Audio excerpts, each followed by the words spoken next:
back to the Automatic Marketing Show, where we are focused on giving you tips, strategies, case studies, how to create an automatic marketing machine for your business and generate that flow of leads and clients that you need to really scale your business. My name is Danny Decker. I'm joined today by our Director of Operations, Ben Sarver. Ben, thanks for being here. We've got I think a really fun topic today, kind of all around like the mindset of marketing. And I think this is an interesting topic, Ben, for us, because we've both been in the marketing industry for, decade plus. Yeah. And so a lot of how to think about marketing, I think, kind of comes naturally to us. Right. But so many of the business owners that I speak to, so many of the clients that we work with, like a lot of people are not super experienced in marketing, which makes a ton of sense, right? You didn't go to law school and learn about marketing. You didn't get your CPA license and learn about marketing, right? It's not what you do. And so I just think I think it's a good conversation for us to have in terms of, hey, as people that have been in this industry for as long as we have, let's talk about how to think about marketing. And for the business owner, whether it's a small law firm or CPA firm or whatever else, like how should you think about marketing? And I just think that's a really important topic. So any sort of initial thoughts there, Ben, on let's just call it the marketing mindset that we think folks should have? Yeah.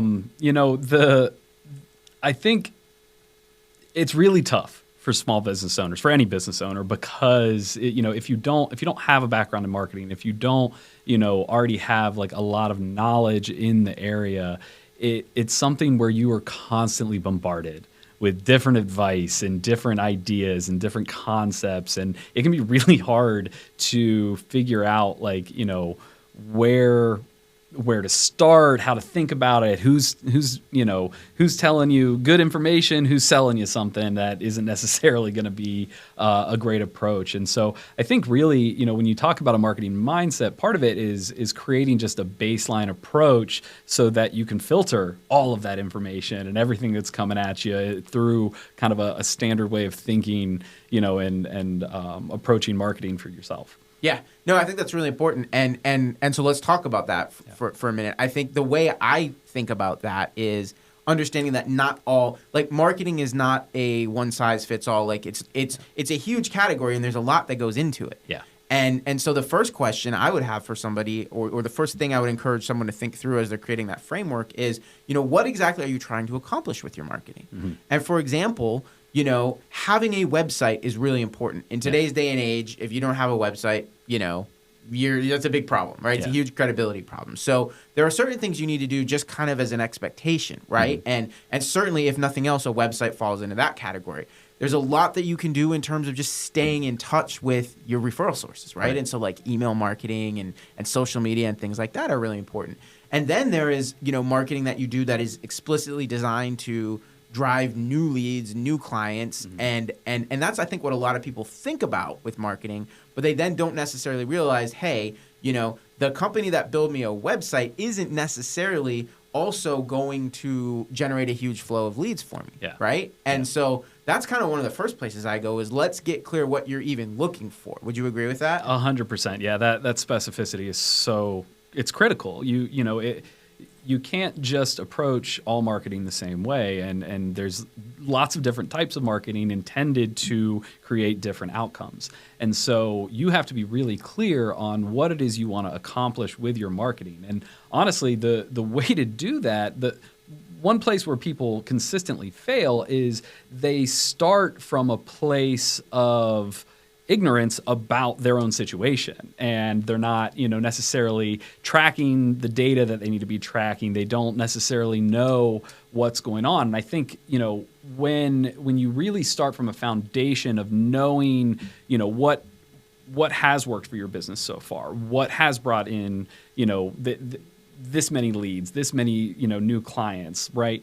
That can give you a jumping off point to be able to understand how to scale up and ramp up in different areas and use different different types of marketing to accomplish different goals. Yeah, no, totally agree.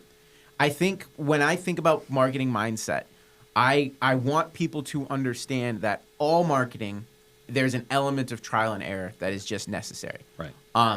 Marketing, I always say it's part art, but it's part science, but it's also part art, right? And the reason for that is because people are unpredictable, right? And the world is unpredictable. And you can have an amazing marketing campaign dialed up.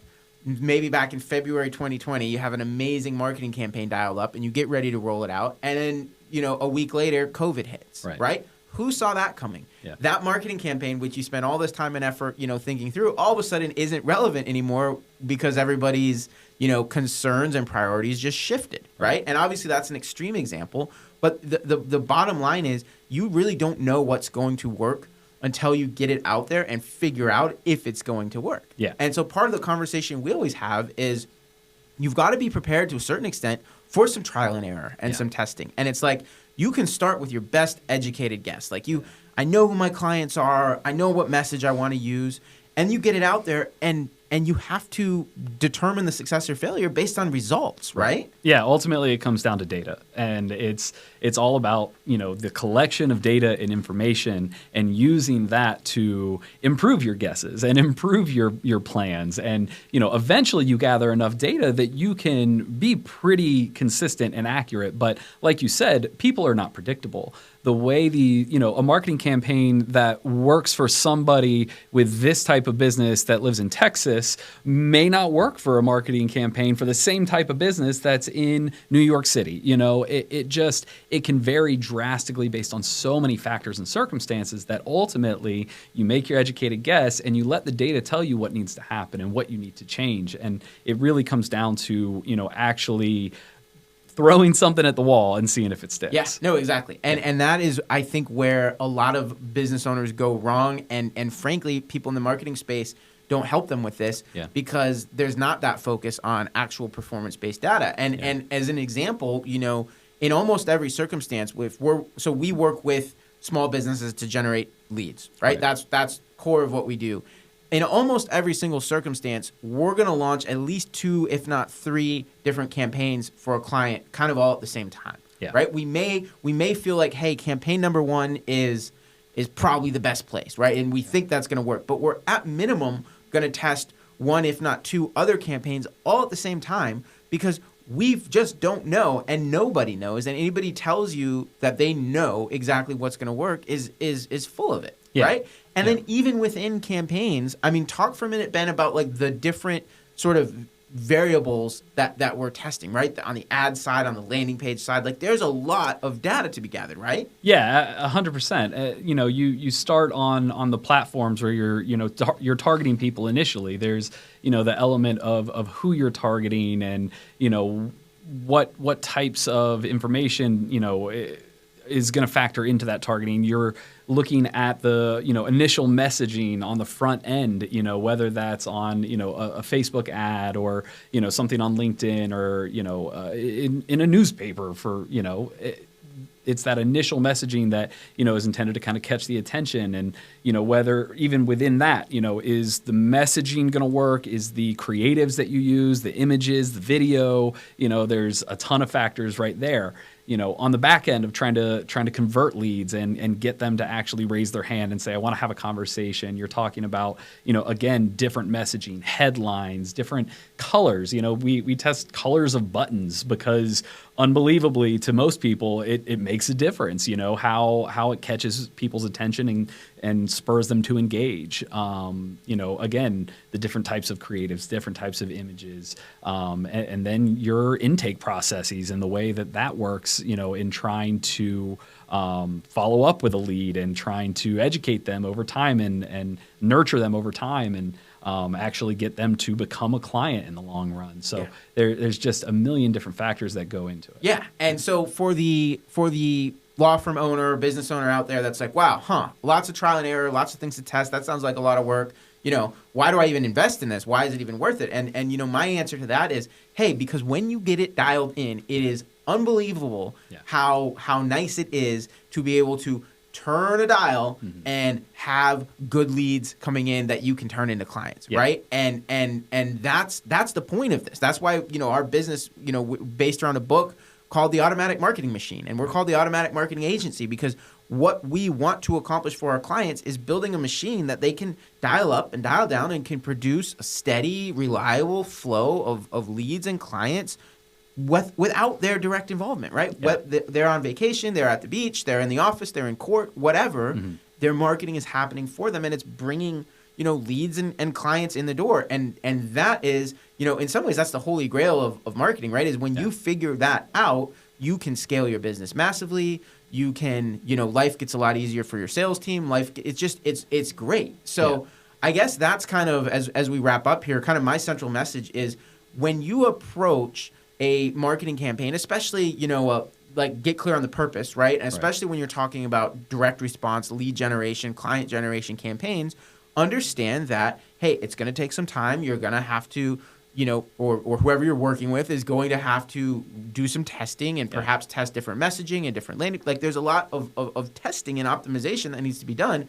But if you really want to build a truly scalable business, you have to figure this stuff out. 100%. And so it's worth the investment when you are at a stage in your business when you can afford to make that investment. And when you are, you should, because that's how you scale your business. Yeah, absolutely. And I think, ultimately you can kind of summarize the marketing mindset as having the right expectations. It's really, having the right expectations and the right amount of patience to recognize that there's not going to, in most cases, there's not a silver bullet. There's not just hey, this is the solution and it's going to work perfectly right away. But every business has the capability to figure out or work with someone who will help them figure out, through trial and error, through testing, through understanding, the differences between different campaigns and different things that you're testing, what's going to work to get to a point where you can dial that in and be very consistent in the results in a way that is basically automatic. Yeah, and so I'll tack onto that. So for those out there that are thinking about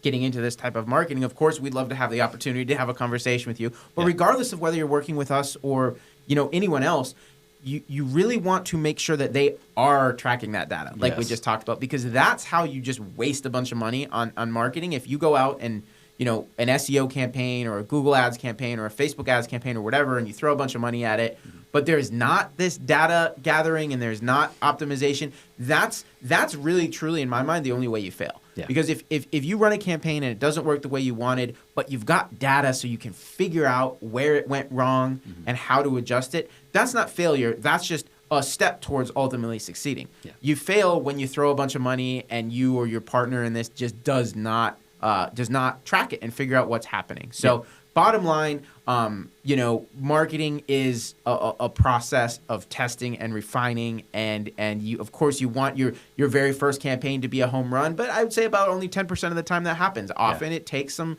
evolution, and that's part of a mature business owner mindset, frankly, when you're thinking about marketing. And it's 100% worth the investment, but you have to go into it with the right expectations. Yep, I totally agree. I think some of the best campaigns come from a place of a goal of wanting to learn, as opposed to necessarily like hard results. And obviously the hard results are the goal. But when you come at it with a mindset of, I'm investing this money to gather information that will help me succeed eventually, those I think tend to be some of the most successful campaigns in the long run. Awesome. All right. Thanks guys for joining us. Ben, thanks for being here. And we'll see you next time on the Automatic Marketing Show.